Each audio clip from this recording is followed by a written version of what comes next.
கர்த்தருக்கு ஆசீர்வதிப்பது பிரச்சனை அல்ல.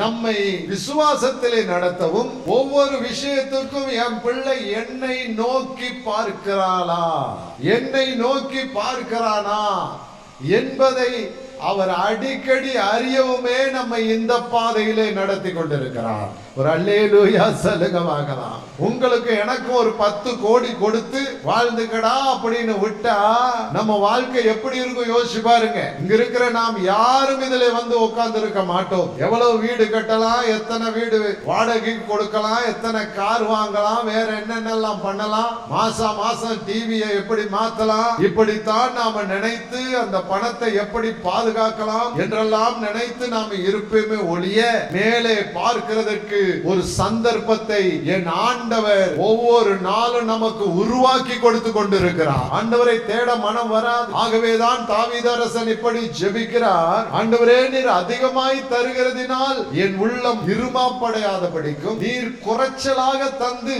நான் முறுமுறுக்காதபடிக்கும் அன்றன்றைக்குள்ள படியை அன்றன்றைக்கு எனக்கு தாரும். ஒரு அல்லேலூயா.